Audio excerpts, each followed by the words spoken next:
Good morning, guys. What's going on? So today on Southwest Fishing, it's been really hot out. As you know, all across the country it's summertime, and here in the Southwest it has been extremely warm. I mean, boiling hot. Where I'm at, it's been like 120 the last 3 days. I tried to fish a couple days ago, only caught a couple fish. I mean, it is what it is. It was 122 degrees that day though. Still was able to get on some fish with the baits that I'm going to be showing you right now. But what this video is going to be based toward is what lures to use pretty much when it's just hot out. When there's a big heat wave going through and it's just that boiling, steaming hot, humidity, gross, sticky weather. But what you can use to catch fish in ponds, canals, lakes, etc. So let's get this started right now. I'm going to try to kind of start off in order from like morning bass on to evening bass, at least what I personally see works best throughout the day. Starting off, topwater early in the morning. What you want to try to use is a frog. Any frog is good. This is a Spro frog. The reason why I like Spro is because their hooks are so darn sharp and so sturdy. You get those really good hook sets. You don't have to worry about the fish spitting the hook or anything because they're so sharp. They penetrate the fish, no issue. I've never lost a fish on a frog before, on a Spro frog anyways. I do need the trim. I like the trim at least up to about there, maybe a little bit more. But this is a brand new Spro frog. Check it out. It's kind of like a leopard print, dark bottom, yellow and green top. Really good frog. Basic frog. Throw it in open water on mats, lilies, grass, etc. This will work first thing in the morning. Doesn't matter if you're at a desert lake. Flip this around wood, flip it around anything. Twitch it, walk it in. You're gonna get big. You're gonna get some awesome blow-ups on this. So definitely give this a shot and go check out Spro frogs. They're an excellent frog. Very streamlined, sharp hooks, very durable frog. Check them out. The morning topwater bite kind of slows down and stops. I noticed that the fish just barely slide off a little bit deeper. They're not super deep. You'll start catching them topwater first thing in the morning, anywhere from a foot to like 8 feet. Then they start to move from about 8 feet to 15 feet. And that's when I like to use a senko. A Texas rig senko.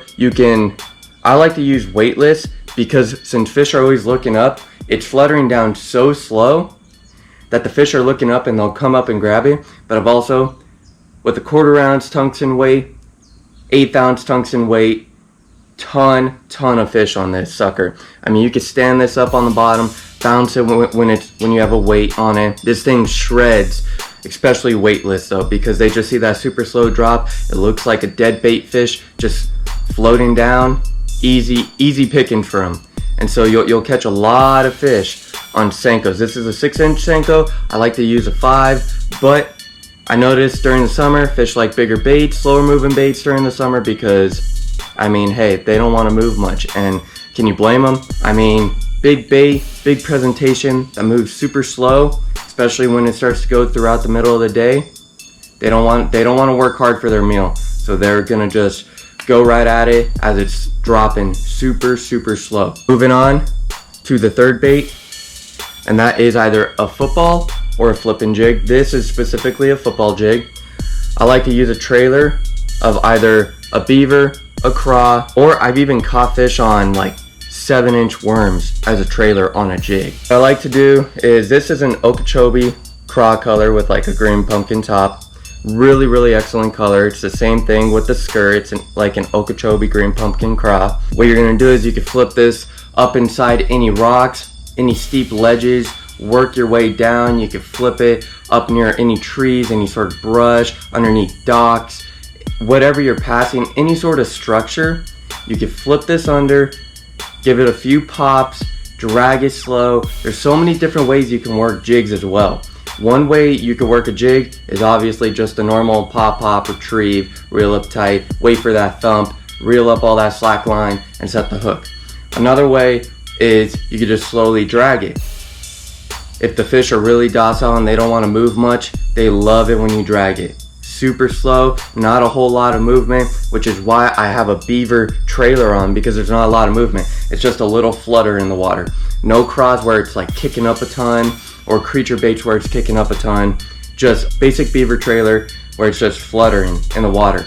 Excellent bait. The third way you can work it, it's kind of like a jerk bait, because when craws go, they don't just go. When they're trying to get away from a predator, they shoot up and then they go. If you ever watch a crawdad, they go up and they go, and that's how they get that burst to go try to hide underneath a rock, underneath any sort of like brush, any sort of wood, anything. So how it'll work is it's going to be on the bottom, appendages are sticking up, do one pop to get it going, and then one rip to shoot it off. And usually when you pop it, that creates the fish's interest. Then you reel up that slack line and you rip it just like a jerk bait, and then that's what entices them to hit.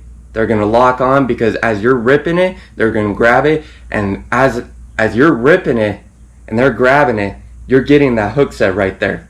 It's just rip, hook set right there, perfect. Reel in the fish, toss them back, get a picture. Awesome bait. Now, midday, I notice when it starts to get rough, Texas rig is an awesome technique to use when it's hot out. Fish deep, drop shots, another one that's like a little bonus one that you could do.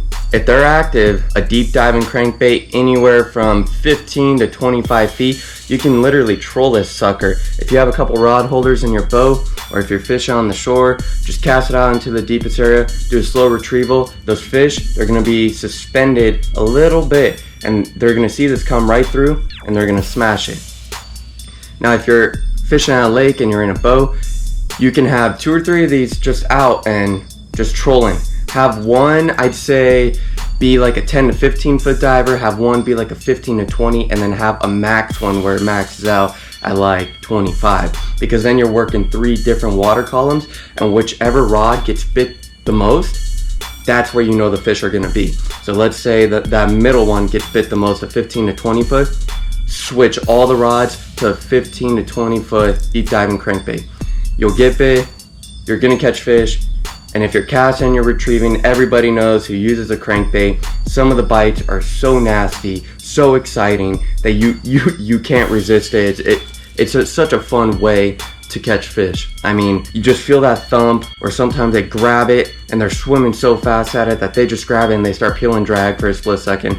It's a very cool technique to use, and I recommend that to anybody. If you're in a pond, use a little bit, use a square bell that can go, I'd say 5 to 10 feet, because most ponds are about 10 feet. Obviously, the heavier line that you have, the shallower it's gonna go. The lighter line that you have, the deeper it's gonna go. So keep that in mind.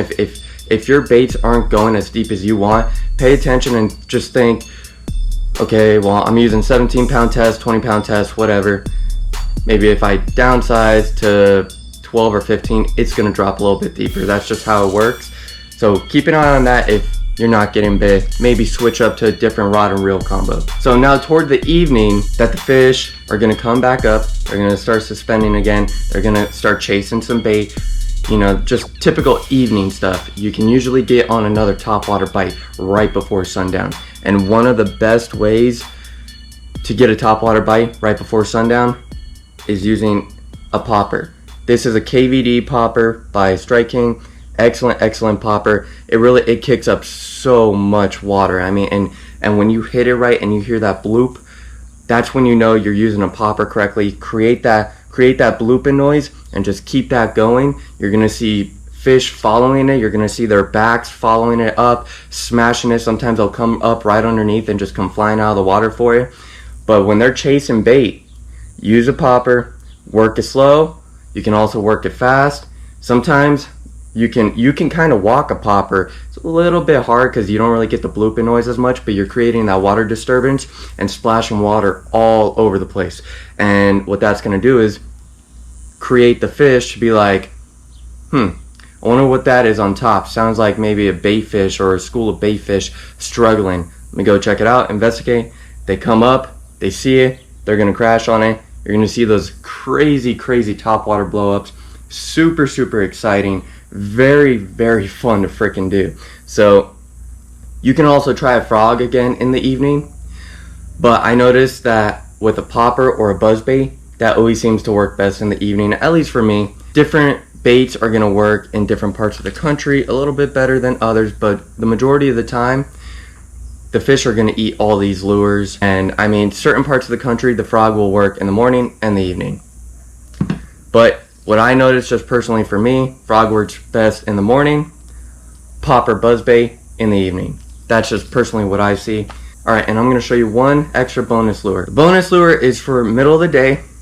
If you see those schools of shad move deep and you see fish around them, one easy way to catch them, drop the bait right below those bait fish, because the fish are always going to be underneath the bait fish. They're going to be underneath, they're going to be looking up, and they're going to be wanting to attack them just randomly throughout the day. They're going to go up, they're going to grab a couple, they're going to go back down. So if you ever see that happen on your sonar, grab a blitz blade. Blitz blades are also excellent during the winter time when everything's deep.